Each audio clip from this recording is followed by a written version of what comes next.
Assalamualaikum warahmatullahi wabarakatuh. Today, we'll present about public relation and internet law under subject the practice of public relation. Okay, this is our team members. First is me, Nur Tajul Bariyah binti Andi Abri. Next is Nur Syahmina binti Muhammad Syamsul, Aleesya binti Muhammad Atta, Syed Hafizul Iman bin Syed Mahadar, and the last is Siti Nur Aisha binti Abdullah. In this slide, what we will present is a definition of internet law, type of cases that related to internet law, and current issues in Malaysia that related to public relation and internet law. Now, I will present about definition of internet law. What is internet law? Okay, internet law, sometimes called cyber law, refers to the legal principle and regulation that govern the internet's use. Internet laws are not always clear and straightforward because, first, the internet is relatively new and continues to evolve, which means a legal framework can struggle to keep up. Second, internet laws often incorporate and apply principles from different legal fields, such as privacy law or contract law, which predate the internet and can be open the interpretation. And last, there is no single law regulating online privacy. Instead, a patchwork quilt of federal and state law apply.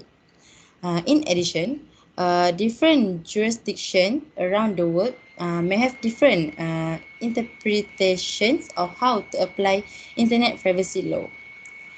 Important information. Internet law in an area of law practice that explores how current law apply to the publishing, use and storage of data and information on the internet. Internet law may address issues related to privacy, jurisdiction, antitrust, content control, intellectual property, defamation, electronic commerce, and freedom of expression. Internet law prevent or reduce large-scale damage from cybercriminal activities by protecting information access, privacy, communication, and intellectual property.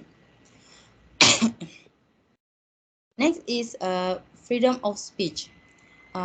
Freedom of speech related to the use of the internet, websites, email, computers, cell phones, software, and hardware, such as data storage device. The increase in internet traffic has led to a higher proportion of legal issues worldwide because internet law vary by jurisdiction and country. Enforcement is challenging and restitution ranges from fines to imprisonment.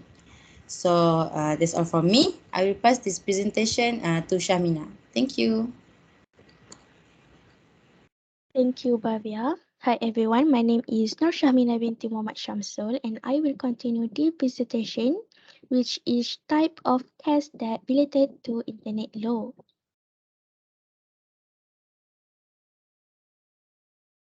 The first one, I will be explain about censorship. As Malaysia struggle to adjust to the contemporary knowledge-based economy, censorship is a rising problem that is coming to light more and more, even in its federal constitutions, which is constrained by specific requirements. The strongest media censorship in the world is practiced in Malaysia where nearly 100 films have been prohibited just in the last 10 years based on protecting morality. However, despite the proclamations that every person has the right to freedom of the expressions, internet usage is still unrestricted in accordance with civil freedoms and the preservation of a democratic environment. According to Reporters Without Borders 216 Worldwide Freedom Index, Malaysia was placed 140th overall out of 118. Additionally, Freedom House 2008 Freedom in the World report classified it as a partly free, and it still does so in 2016. The Printing, Press and Publications Act of 1984 makes it illegal to use a process a printing press without a license. When reporting on a sensitive topics, the Prime Minister Office frequently provide journalists with recommendations, and media censorship is promote. The censorship of movie screen in Malaysia is one of example a problem that is close to home, and the Malaysia Film Censorship Board is a government agency that oversees movie.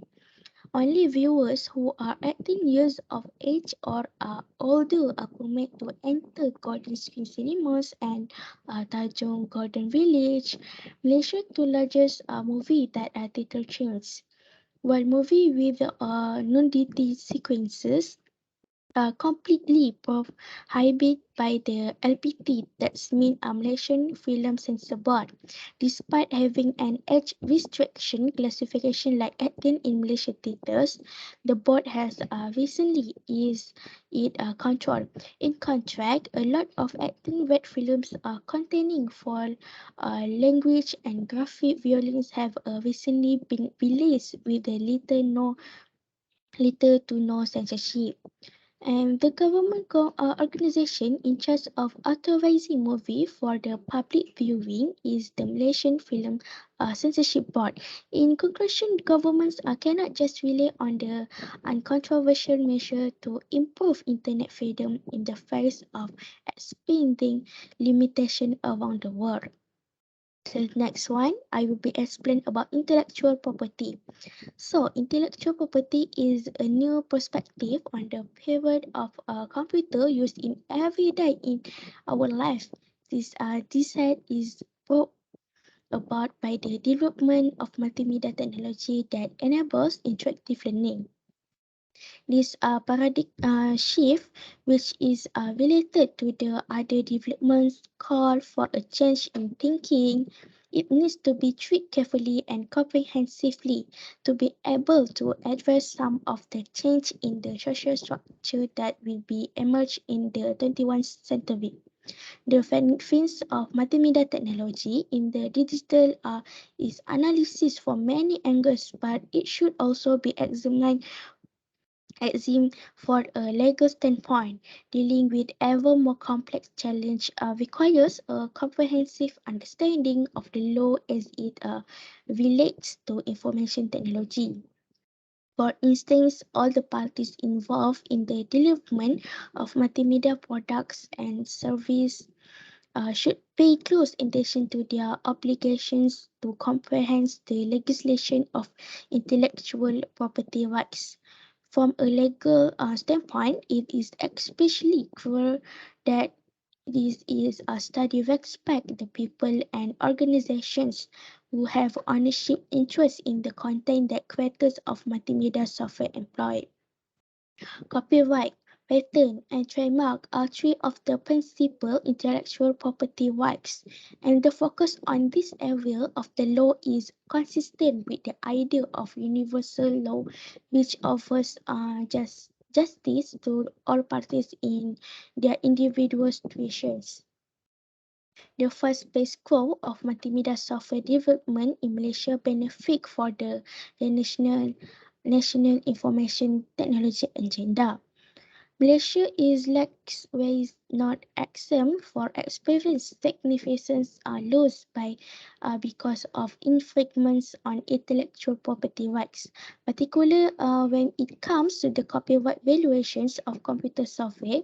The core of nation's IT industry will be undoubtedly by hampered if the scenario is not effectively controlled by the legislation. Therefore, it is important to conduct study on the legal issue surrounding on the creation of multimedia software so that each party can effectively and efficiently carry out their respective tasks. Various effects, various efforts are being made to improve and update the country copyright law to preserve and protect intellectual products in addition to cleaning up the country image from being a label as the main producer and export of pirates product. The ministry government agency responsible for the copyright protection matters in Malaysia is the Ministry of the Domestic Trade and Consumer Affairs as the ministry directly relate to the copyright law. KPD and HEP has its own enforcement divisions, which mean they are otherwise known as a special copyright task force. This division is empowered to act alongside the police when there are complaints related to the case of copyright infringement. Supervision and inspection of production activity and the distribution of the counterfeit and pirate products is often done from time to time in cooperation with associations representing the copyright industry.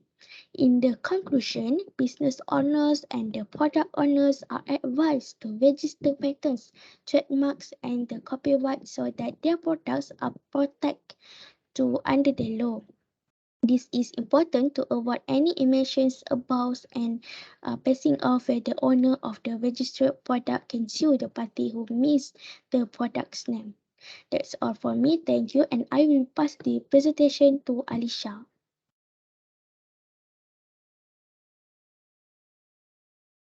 Okay, thank you, Syahmina. Now, Aleesya binti Muhammad Atta will continue explaining about the cases that related to internet law, which is cyber squatting. In a simple sentences, cyber squatting is an act of imitating a name or a brand name that is mostly popular, of course. They will change the name from the original name and create a fake website without so that the users can browse the website without any doubt. And then people will make the online purchases process that is a higher price on the fake website links. Their purpose for doing that is, of course, they want to get a higher profit from the imitation of popular brands. An example that we can take is there is a typo squatting method that they use, which refers to the fake URL by doing the typing error or misspellings in the brand name, such as the difference between starbucks.org and the starbucks.io. However, in the internet law, if we want to prevent the cyber squatting cases, we need to prove that the owner who created the website has a bad intention.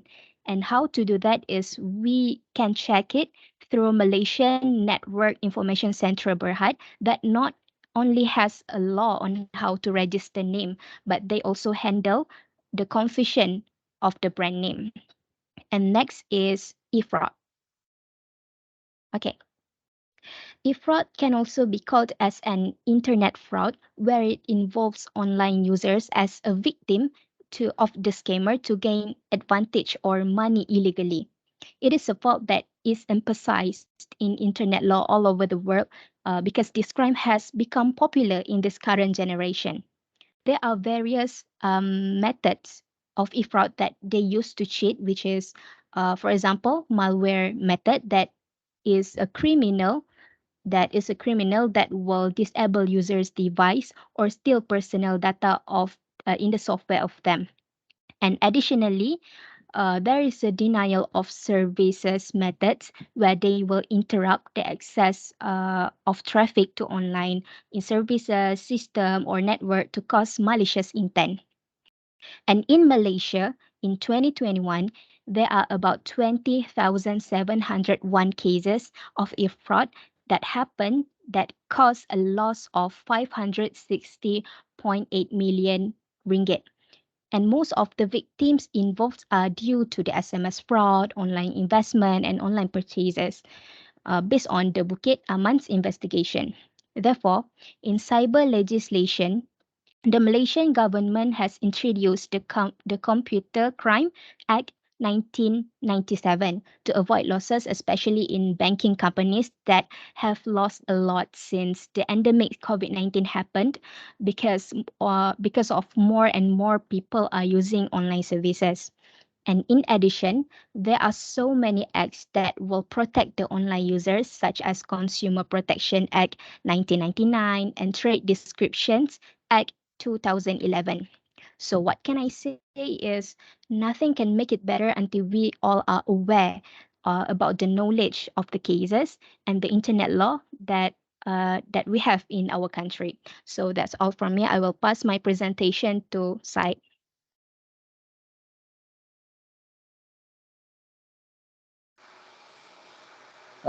Thank you, Aleesya. Okay, now I will continue this presentation with issue in Malaysia related with internet. Okay, for information, internet was growing rapidly since the early 2000s. Now, 5G mobile network, namely fifth generation connection technology, is the latest mobile network created to allow more people to connect, including with equipment, machine, and object. Okay, 5G wireless technology is designed to enable data transmission, the bigger one, with multi-gigabyte per second. That is actually 100 times faster than 4G network. Okay, with this progress, all data can be stored in the database so fast or called as real time. But then, if you make a mistake in using this facility, you are in a dangerous situation. If you can see, lately have a lot of news that we are hear about scammer and hacker. So many people are victims of theft through online banking, and some also lost money without any consequences. Strangely, they know about our detail and privacy. The question is how they can do that. Okay, this is because the mistake that we do while sharing anything in media social will lead to adverse effect.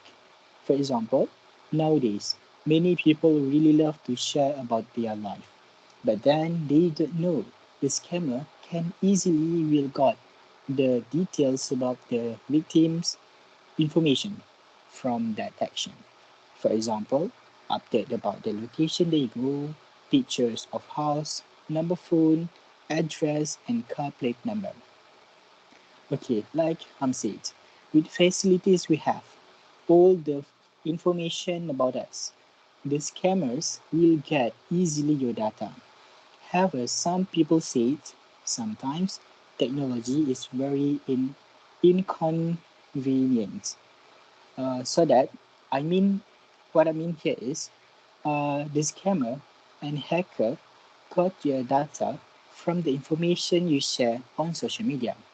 That's why, not strange, the scammer know about your detail such as identity card number and your address. Even though since 3G network, they can hack to get the privacy data. No wonder this era, with advanced technology, all personal data just in your phone. Very easy hacker can hack your data to scam you. So please be careful while share something on your media social. Sometimes you need to minimize or control your public relation to be safe from danger. That's all from me. I will pass this presentation to Aisha. Thank you. Thank you, Syed. I'm Sitina Aisha binti Abdullah. Will continue this present. How the law work with the issue. The section that is often used is section 420, which carry a prison sentence not exceeding 10 years and that can be fined. The main law in dealing with the crime of fraud lies under section 415 to section 420 of the Penal Code. Next. The conclusion is we are more careful not to give personal information to unknown individual. It is important to prevent us from becoming victim of this immoral activity. Next. This is our reference. That's all from us. Thank you.